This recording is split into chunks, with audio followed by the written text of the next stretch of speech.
Coucou tout le monde, j'espère que vous allez bien. Je suis très contente de vous retrouver aujourd'hui pour un nouvel épisode. Alors, j'ai mis un petit gilet parce que vraiment, il fait tellement froid. On en parle. Je me lève ce matin, -2. On est passé du printemps à l'ère glaciaire. J'étais pas d'accord avec ça, pas du tout. Bref, du coup, j'ai ressorti les bouillottes, les plaids, absolument tout qui pourrait être une source de chaleur. Bref, en tout cas, je suis très contente d'être là aujourd'hui pour cet épisode qui sera certainement peut-être légèrement différent d'habitude parce que il porte notamment sur beaucoup de questions qui m'agitent à l'intérieur de moi depuis des semaines, depuis probablement quelques mois aussi. Et je trouvais ça intéressant de faire un épisode pour mettre un peu plus de conscience sur notamment le pouvoir qu'on a et la place qu'on peut prendre et la manière dont nous, on va décider d'agir. Parce que finalement, la vie, elle est faite de haut, elle est faite de bas. Il y a des choses dans la vie avec lesquelles on est profondément en paix et il y a des choses dans la vie qui nous révoltent profondément ou avec lesquelles on est en colère. Euh, la vie, c'est ça. La vie, c'est cette dualité. Je pense qu'on ne peut pas y échapper. Et en fait, on le voit au travers, dans les différents strates de ce qui peut exister sur cette planète. C'est-à-dire que cette dualité, elle existe de la manière la plus petite à l'intérieur de nous, cette dualité, et elle existe aussi dans nos familles, puis elle existe aussi dans notre société, dans notre pays et dans le monde. Il y a cette dualité-là.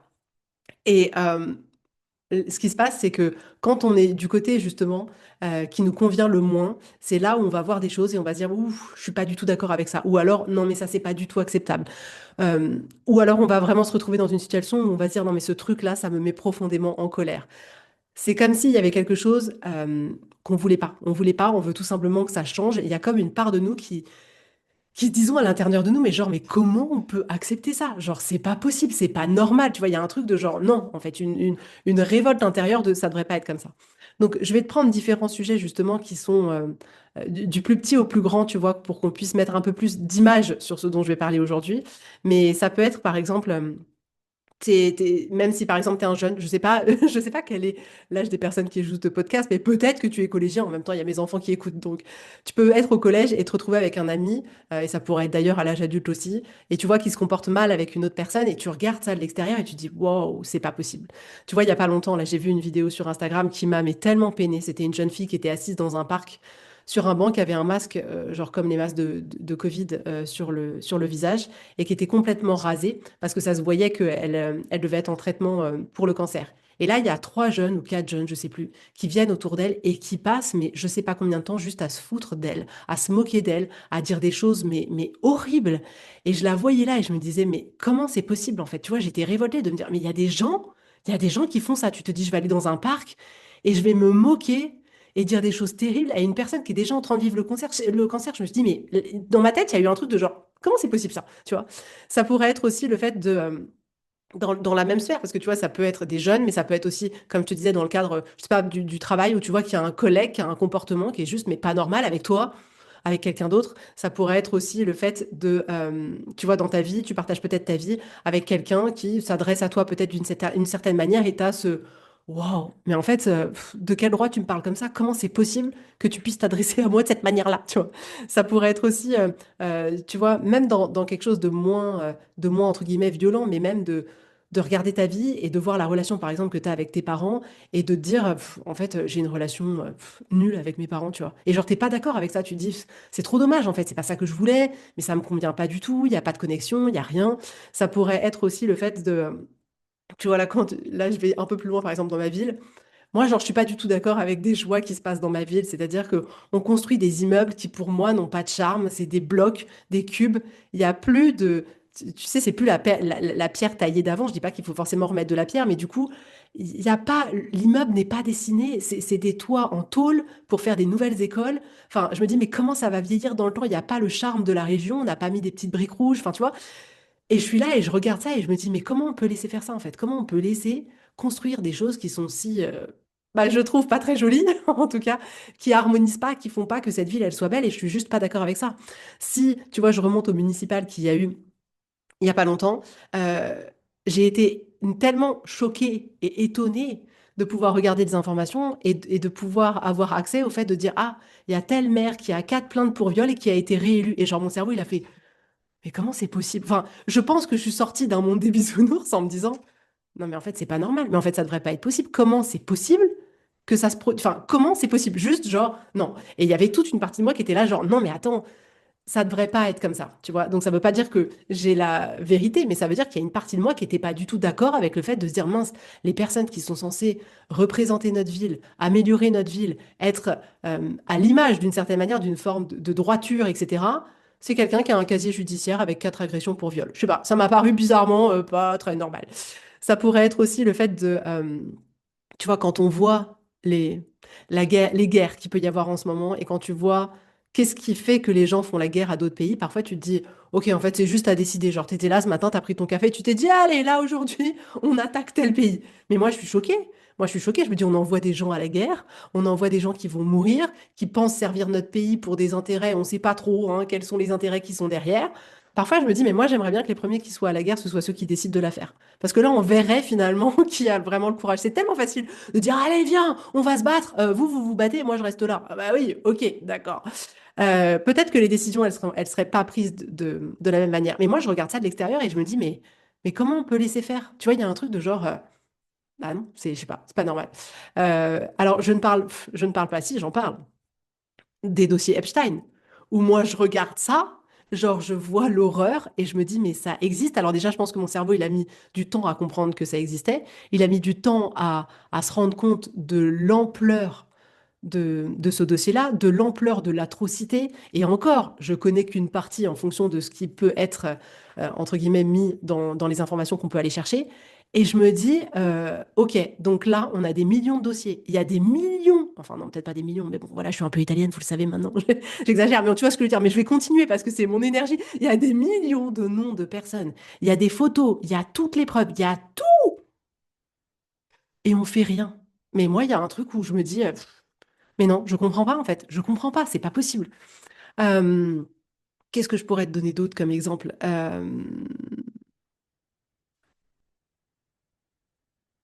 Ouais, je vais te donner un autre exemple. Tu vois, j'étais en train de dire un peu les notes que j'avais fait, mais c'est un peu comme, je sais pas si j'en avais déjà parlé dans cet épisode, mais ma fille un mercredi en rentrant de l'école, elle s'est fait suivre et courir après par certainement une personne mal intentionnée qui a mis une cagoule et qui s'est mis à la courir après, lui courir après. C'était une personne qu'elle avait croisée dans le sens inverse, donc en fait, ils s'étaient croisés en face à face et il a fait demi-tour, il a mis sa cagoule, il lui a couru après. Sauf que elle avait senti que le mec était un peu bizarre, donc vu qu'on habite vraiment très près de l'école, elle s'est dit, ok, je vais rentrer le plus vite possible. Mais ce qui a été fou, c'est de se dire que le lendemain, en retournant au collège, tout le monde lui a dit, alors, il t'est arrivé quoi hier, merde? Genre, tu t'es fait agresser? Et je me suis dit, ok, et personne n'a rien fait. Genre, vous avez vu quelqu'un lui courir après mettre une cagoule, personne n'a rien fait. Et ça m'a mais tellement, tellement choquée. Et en fait, c'est là où il y a parfois tout un tas de choses avec lesquelles on n'est pas d'accord, qui nous conviennent pas, qu'on trouve horribles, qu'on trouve pas normal, que ce soit dans nos relations avec les autres, que ce soit dans notre taf, que ce soit dans la société, que ce soit dans notre ville, que ce soit dans le monde, que ce soit... Et on est là, on regarde, on commente, on va certainement porter des jugements, on va se plaindre, on va être outré, tu vois, on va montrer le fait de non, mais on n'est pas d'accord, tu vois, on va donner cet avis-là de c'est pas normal, on va probablement se dire le monde, il devrait pas être comme ça, il devrait être exactement comme ça. Et en fait, c'est intéressant parce qu'en fait, si tu veux, en faisant ça, c'est comme si on se mettait du bon côté, tu vois. On se met du bon côté en se disant, oh, nous, on est des gens bien, tu vois, c'est des genres de choses qu'on ferait pas, et les autres, ils sont du côté du mal, tu vois. Et il y a un peu ce truc-là, comme si c'est pas que ça nous faisait du bien, mais c'est un peu ça. C'est comme si ça boostait un peu notre ego de nous dire, ouais, tu vois, c'est un peu, nous, on a quand même des valeurs, tu vois. C'est le genre de choses qui sont juste pas acceptables. Euh, j'ai pas parlé notamment dans les exemples de l'affaire P. Diddy, mais peut-être que je l'évoquerai dans la suite de l'épisode. Mais ça aussi, c'est un truc que tu regardes de l'extérieur et tu dis, comment c'est possible? Comment c'est possible que le gars, finalement, il ait très très peu de prison après tout ce qu'on a, toutes les preuves qu'on a, tout le trafic sexuel qu'il a pu faire, comment c'est possible? Euh, mais sur plein de choses, c'est vrai que j'ai d'autres exemples, mais bref, il y en a plein. Et en fait, ce podcast aujourd'hui, comment dirais-je, il a pour but, il n'a pas pour but qu'on s'accable, il n'a pas pour but qu'on se juge, il a juste pour but qu'on, que de manière hyper consciente, on décide quelle place nous on a envie de prendre dans la société. Il a vraiment pour but d'aller vers de la vérité pour se dire, OK, concrètement, moi, comment j'agis dans ma vie, comment je prends part au changement que j'aimerais voir naître dans la société. Comment moi, j'agis pour faire en sorte que ce qui pourrait ne pas me convenir puisse changer. Parce que j'ai l'impression que finalement, on se retrouve tous un peu piégés à observer ça de l'extérieur et à être choqué. Et en fait, ça s'arrête là. Genre, on est des millions de personnes à être certainement choqués de tout ce qui se passe dans le monde. Et en nombre, on est beaucoup plus puissant que la petite minorité qui décide de mettre le bazar. Mais n'empêche que on est tous là à être choqués et il n'y a rien qui se passe. Et c'est là où je me suis dit, mais c'est quand même intéressant de pouvoir faire cet épisode-là pour qu'on se rende compte que, en fait, chacun à notre échelle, il y a des choses qu'on peut faire. Chacun à notre échelle, on peut agir. Et je pense que c'est un vrai retour à l'honnêteté brute. C'est pas juste voilà ce qui se passe, c'est aussi de quelle manière moi je peux influer d'une manière ou d'une autre ce qui est en train de se passer. Et je trouve que c'est intéressant en fait de se poser la question pour retrouver ce pouvoir-là, pour diriger sa vie de manière consciente et alignée avec ses valeurs. Et je pense que moi, il y a un truc qui me frustre souvent, c'est justement, c'est j'ai pas envie de rester, tu vois, dans l'expectative. J'ai pas envie de rester là comme une forme d'impuissance, genre c'est comme ça et on peut rien faire. Tu vois, il y a une part de moi qui est un peu militante, genre non mais c'est pas normal, il faut changer les choses, il faut y aller, il faut voilà. C'est je sais pas en fait, je trouve ça dur de rester sans pouvoir. Tu vois, j'aimerais bien parfois avoir plus de pouvoir pour me dire allez, maintenant on va faire changer les choses. Et en fait, je comprends qu'on reste dans l'expectative parce que finalement, tout le monde est un peu dans ce modèle-là. Donc finalement, on ne fait que suivre ce que la majorité du groupe fait. Et parfois, on ne sait pas du tout quoi faire. Donc du coup, on se dit, bah, je ne sais pas quoi faire, donc je fais rien. Parfois, on se dit aussi, bah, en fait, c'est pas mon sujet, ça ne me concerne pas. Donc tant que ça ne nous concerne pas, bah, on n'agit pas. Le jour où ça nous concernera, bah, là, peut-être on agira.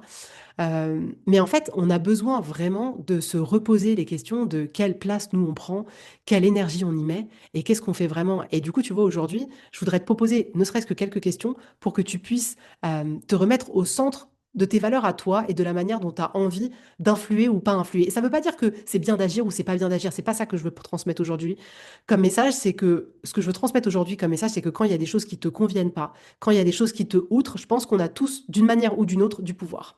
Et c'est ça que je veux que tu récupères. C'est pas tant, ah, il faut que tu fasses quelque chose, sinon tu seras une mauvaise personne. C'est, si toi aussi, tu as l'impression parfois de te retrouver comme moi, en ayant l'impression que tu peux absolument rien faire, eh bien, je pense qu'en réalité, on a la possibilité d'agir d'une certaine manière. Et pour ça, ça peut être intéressant de se poser des questions, tu vois, de qui j'ai envie d'être, tu vois, dans cette situation-là. De se demander, qu'est-ce que je veux, en fait. Déjà, d'avoir la vision de où est-ce que j'aimerais que ça aille pour pouvoir dire comment j'aimerais agir, qui j'ai envie d'être dans cette situation-là. À mon niveau, tu vois, il ne s'agirait pas, quand ce sera au sein de ta famille, ce sera plus facile d'avoir ce pouvoir d'action que quand ce sera pour changer peut-être le monde ou la société. Euh, mais vraiment de se projeter pour pouvoir ensuite, tu vois, poser des actions qui te permettront de te dire, bah, à mon niveau, j'ai pu influer. Parce qu'en vrai, c'est possible. C'est bien pour ça qu'il y a des gens qui marquent le monde. C'est bien pour ça que, tu vois, euh, la jeune écologiste, bah, j'allais prononcer son prénom, mais je suis sûre que je ne vais pas le bien prononcer, donc je vais m'abstenir. Mais qui lutte pour le climat, qui pourrait se dire que tu n'es même pas majeur et tu peux avoir un impact aussi important sur le monde? Ça, c'est possible. Si je regarde par exemple le cas que je citais, à savoir, par exemple, bah, c'était intéressant d'ailleurs quand ma fille, la personne lui a couru après, parce que du coup, ça a été l'occasion de discuter, tu vois, avec mes enfants pour dire, OK, si vous, vous aviez vu la même chose, qu'est-ce que vous auriez fait? Parce qu'en fait, dans une même situation, on peut agir de tellement de manières. Et parfois, le problème, c'est qu'on n'agit pas parce qu'on n'en voit qu'une. C'est-à-dire que si on voit quelqu'un se faire agresser dans la rue, on se dit, bah, il faut que j'aille l'aider. Ou la seule solution, c'est d'aller l'aider. Mais probablement qu'on n'a peut-être pas les muscles, on n'a peut-être pas les compétences de jiu-jitsu nécessaires pour pouvoir y aller. Mais en réalité, il n'y a pas que ça. Entre ces deux-là, il y a tout un panel de choses qui peut faire. On peut se mettre à crier, on peut se mettre à prendre des gens autour de nous pour aller aider cette personne, on peut aller appeler la police, on peut, par exemple, dans le cas du collège, aller au collège et prévenir d'autres personnes. Il y a tout un tas de choses. On pourrait jeter une basket, j'exagère, mais tu vois ce que je veux dire, c'est pour dire que dans une situation où on pourrait avoir l'impression qu'en fait la seule solution c'est d'avoir des gros biscottos, de pas avoir peur et d'aller défendre quelqu'un, il n'y a pas que ça. Mais moi en fait, aujourd'hui je voudrais que chacun puisse agir comme il a envie d'agir et qu'on arrête de regarder ailleurs. Tu vois, c'est un peu comme il y a eu des expériences qui ont été faites, des vidéos sur Instagram où tu vois un enfant qui se fait kidnapper, mais la majorité des gens ils réagissent pas. Moi je suis là genre what? Genre ils prennent l'enfant et les gens ils regardent. Attends, c'est pas le mien. Attends, je continue, je vais au boulot. Et c'est là où je me dis non, en fait, je sais pas, tu le poursuis, si tu te sens, tu les attaques, si tu te sens pas, t'appelles la police, tu dis je suis deux gars là, comme dans un film, tu vois, je suis deux gars et ils ont pris un gamin, mais tu peux faire quelque chose. Si tu as envie, tu peux faire quelque chose. Et en fait, je pense que les êtres humains, on est tous faits pour ça. On est tous faits pour s'aider les uns les autres. Je pense pas qu'on soit de nature faite pour s'attaquer les uns les autres. Quand tu vois des enfants qui naissent et que tu les mets tous ensemble, mais tous, ils sont ensemble, ils jouent ensemble, ils s'entraident les uns les autres, ils se jugent pas. Enfin, moi, je pense que c'est la nature profonde et qu'à un moment donné, on a appris autre chose. Mais aujourd'hui, au travers de cet épisode, c'est ça que je veux te proposer, c'est euh, que tu puisses te poser la question, mais toi, qu'est-ce que tu fais vraiment et qu'est-ce que tu as envie de faire? Si je reprends un exemple qui n'est pas un exemple important ou de société ou etc. Mais même si par exemple tu te dis voilà, enfin la relation avec mes parents c'est naze, on n'a pas de complicité, il y a rien, en fait j'aime pas, moi j'aimerais être plus proche. Ok, tu fais quoi concrètement? Tu fais quoi? Concrètement, tu fais quoi? Concrètement, quelle fille ou quel fils t'as envie d'être? Concrètement, qu'est-ce que tu apportes dans la relation? Concrètement, comment t'inities le changement? En fait, on a besoin de retourner à cette vérité-là de mais profondément, nous, comment on agit? Est-ce qu'on agit? Est-ce qu'on n'agit pas? Est-ce qu'on attend? Mais en réalité, attendre ne fera jamais changer les choses. Il n'y a jamais quelqu'un qui va nous sauver. Il n'y a jamais quelqu'un qui va permettre de faire en sorte que ce truc-là, il évolue dans notre vie. Non, la seule personne qui peut agir sur notre vie quand on parle comme ça de proches, c'est nous-mêmes. C'est nous-mêmes uniquement. Et j'aimerais tellement, en fait, voir parfois le monde se soulever de manière pacifiste pour des trucs qui sont justes, pour se dire non, mais en vrai, on peut pas accepter ça. J'aurais adoré que demain, on soit tous dans les rues à se dire, mais non, en fait, on peut pas être dans la politique, maire ou autre, et avoir un casier judiciaire long comme le bras. Être reconnu comme, comme pédocriminel, bon, c'est pas grave, vas-y, député, tu veux quoi? Non, mais il y a que moi que ça, y a que moi que ça choque ou pas? Genre, moi, je me souviens avoir bossé dans des magasins, on me demandait mon casier judiciaire pour aller plier des vêtements. Et genre, eux, ils utilisent les plus hautes fonctions de l'État. Et non. Et en fait, j'aimerais qu'en fait, parce que je suis sûre que chez moi, je suis pas la seule à regarder ça et à me dire, mais comment on accepte ça? Comment c'est possible? Et en fait, c'est pour ça que je te dis, c'est un sujet qui m'agite parce qu'en fait, je me retrouve face à moi-même de me dire, mais en fait, j'agis pas, je laisse faire. Et c'est terrible parce qu'on voit bien il y a toute une sphère dans laquelle c'est plus facile d'agir et il y a une sphère dans laquelle bah, ça va être plus compliqué où ça va demander la masse, ça va demander plus de personnes. Et en fait, cet épisode aujourd'hui, même si j'ai quand même parlé beaucoup de grands événements, entre guillemets, ou d'actualité, euh, il est pour te dire à quel point dans la sphère privée, c'est toi qui peux tout changer. Je veux dire, dans une sphère qui est plus grande, plus c'est grand, moins c'est évident parce que tu es dilué, tu es un petit grain de sable dans une plage immense. Donc forcément, c'est plus difficile. Mais en fait, chez toi, tu es un grain de sable à côté de trois autres grains de sable. Donc tu fais quoi? Si tu veux changer quelque chose, là, tu as un pouvoir qui est important. Donc déjà, au sein de nos foyers, agissons. Et même si, par exemple, tu vois, même par rapport au fait d'actualité, je pense que on a tous un moyen d'agir, en fait, à notre niveau malgré tout. C'est-à-dire que peut-être que je vais pas pouvoir faire changer les politiques parce qu'ils savent même pas que j'existe, ils ont même pas, voilà, accès à ce que je pourrais penser ou aux suggestions que je pourrais avoir. Il n'empêche que si je regarde tout ce qui peut concerner, par exemple, même là, le comportement des hommes, à mon échelle, ce qui est important pour moi, c'est justement d'avoir une souveraineté vis-à-vis de moi-même qui fait que j'accepte aucun comportement comme ça d'aucun homme de ma vie. Et je trouve que ça paraît bizarre, mais pour moi, ça a un impact. Pour moi, ça a un impact parce que je me dis, à un moment donné dans ma vie, j'ai dit à des hommes, ce comportement-là, il n'est pas acceptable. Et il y en a peut-être pour qui ça aura changé quelque chose. Il y en a qui s'en foutent et qui se disent, ouais, ok, elle est chiante, on va aller en voir une autre. Et il y en a d'autres qui vont se dire, wow, elle m'a mis face à quelque chose. Et en fait, ça leur a peut-être permis de changer sur certaines choses, tu vois. Donc, je pense que ça a un impact. Le fait d'avoir un fils et de pouvoir même au travers des hommes qu'il y a autour de moi véhiculer en fait des messages de respect, des messages de consentement, des messages. C'est tellement important pour moi. À mon niveau, j'agis de cette manière-là. En agissant sur mon fils, j'agis sur lui et j'agis sur le monde. C'est-à-dire que c'est aussi le message que mon fils va porter auprès de ses camarades, auprès de tous les autres garçons et plus tard futur homme qui sera en son contact. C'est exactement ça qu'il va pouvoir porter.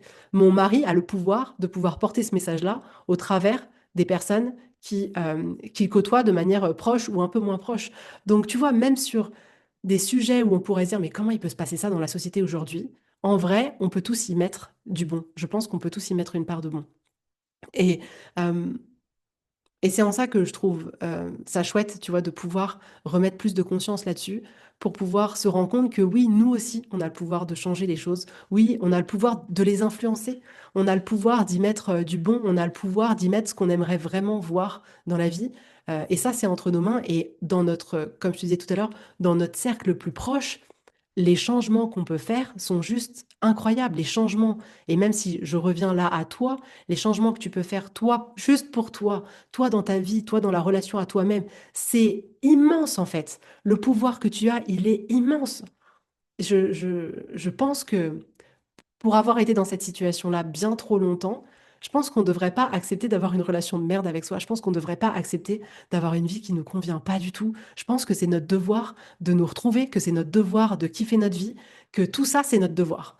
Et là aussi, tu vois, tu as un impact. Donc vraiment, demande-nous qu'est-ce qu'on fait en fait, qu'est-ce qu'on est en train de faire. Qu'est-ce qu'on est en train de faire pour que les choses, elles changent d'une manière qui, qui nous paraît être un chemin qui est dirigé vers l'amour, l'amour vers nous et l'amour vers les autres. Mais arrêtons de croire que on est pieds et poings liés et qu'on peut rien faire, ni pour nous, ni pour notre vie, ni pour la société, ni pour les choses terribles qui se passent. Je pense qu'on a toujours quelque chose à apporter. Euh, de la même manière qu'il y a eu un incident euh, au collège et que il y a une des amies de ma fille qui, comment dirais-je? Est-ce que je raconte toute l'histoire? Est-ce que je raconte pas toute l'histoire? Euh, Non, je vais peut-être pas raconter toute l'histoire. Mais bref, elle a dénoncé quelque chose qui était absolument pas normal. Mais absolument pas normal. Que nous aussi avions dénoncé au travers d'un mail au proviseur qui était absolument juste inacceptable. Et elle s'est retrouvée dans la cour de récréation à se faire chahuter par plein d'élèves en lui disant, ouais, c'est pas normal ce que tu as fait, ce que tu as dit, etc. Alors que elle était largement et de manière à 100% exactement dans son bon droit et elle a fait exactement ce qu'elle devait faire, chose que nous, on avait déjà fait avant. Et ça a été dur pour elle. Du coup, elle s'est mise à pleurer, etc. Et ben moi, à mon échelle, j'ai dit à Anna, je dis, vas-y, envoie-moi son numéro de téléphone. Et je lui ai envoyé un message juste pour la soutenir, juste pour lui dire, écoute, t'as bien fait de le faire et je suis fière de toi et bravo. Et même si ça a été difficile, écoute pas ce que les autres y disent, c'était exactement ce qu'il fallait faire. J'ai pu juste apporter un peu de soutien, c'est tout. Et parfois, ça va passer juste par là, mais ne nous enlevons pas nous-mêmes le pouvoir qu'on a. Arrêtons de croire qu'on n'a pas de pouvoir. Non, mais et puis mis tous ensemble, on a un pouvoir juste de fou. Si demain vous voulez que Nutella, excusez-moi, arrête de vendre du Nutella, si demain plus personne achète du Nutella, la faillite, elle est totale. On a un pouvoir si on se met tous ensemble qui est juste fou. Et, et j'aimerais en fait que plus souvent, en fait, on se rappelle que ben, nous aussi, on a le pouvoir. Dans les votes, on a le pouvoir. Là, quand j'entendais pour les municipales ceux qui avaient les casiers judiciaires et où j'ai été profondément choquée, outrée, je n'ai pas les mots. J'adorais qu'il puisse y avoir une loi qui passe qui dit bah maintenant, chaque fois qu'il y a un candidat qui se présente, son casier judiciaire doit être affiché à côté de sa tête. Comme ça, on voit vide ou pas vide et comme ça, on peut voter en toute connaissance de cause. Mais de par nos votes aussi, on a un pouvoir. Donc, voilà le message que je voulais te passer aujourd'hui. C'est vraiment d'aller voir toi qui tu veux être, toi comment tu veux agir, pardon, toi comment tu veux justement impacter le monde, comment tu veux faire en sorte que les choses, elles aillent dans une direction que tu trouves un peu plus belle, que ce soit au sein de toi, de toi-même, au sein de ton foyer, au sein de tes relations, de tout ce que tu as, de ta ville, de ton pays, du monde entier. Mais genre, vas-y, ose en fait. Ose, tu sais, c'est la phrase genre incarne le changement que tu as envie de voir dans le monde. Et je pense que ça, c'est un truc qu'on pourra jamais nous enlever. C'est que nous, à notre échelle, on peut incarner exactement ce qu'on veut voir dans le monde. C'est-à-dire qu'aujourd'hui dans ma vie, si j'ai envie d'être dans un monde en paix, aujourd'hui dans ma vie, je peux incarner cette paix. Avec les gens qui m'entourent, avec les gens que je croise, avec les gens que je côtoie. Dans ce podcast-là, ce sera jamais mon but de prôner la guerre. Je pense que tout mon taf, il est fait vers l'amour. Et c'est ça, je pense, qui fait que je me sens si juste et alignée avec ce que je fais. C'est que ça part toujours du cœur. Ça part jamais d'autre chose. Et si c'est ça que tu veux voir dans le monde, ce changement-là, toi, tu peux l'incarner dans ta vie. Tu vois ce que je veux dire? Donc, en vrai, on a tous du pouvoir. On a tous du pouvoir, donc garde-le à l'esprit, utilise-le exactement quand tu veux et comme tu veux. Et oublie pas que tu peux l'utiliser dès maintenant dans ta vie, littéralement, et que ça peut bouleverser ta vie. Euh, Ce pouvoir-là, il est trop beau, il est trop riche. On peut l'utiliser pour faire des belles choses, que ce soit à ton échelle ou je pense à une échelle un peu plus grande. Donc voilà. le podcast un peu plus étrange que je voulais faire aujourd'hui. J'espère en tout cas que j'aurais été assez claire. Je pense que c'était peut-être un peu brouillon, je m'en excuse par avance. Mais ça me semblait en tout cas important et c'était juste à ce moment-là pour moi de parler de ça. Donc voilà, si tu as envie de commencer un accompagnement avec moi, tu peux réserver une séance découverte, m'envoyer un petit message pour qu'on échange ensemble. Sinon, tout est sur le site internet, tu peux réserver directement ou t'engager directement. En tout cas, écoute, je te souhaite une très belle journée, un très bon week-end et je te dis avec grand plaisir à la semaine prochaine. Bisous, bisous, bye bye.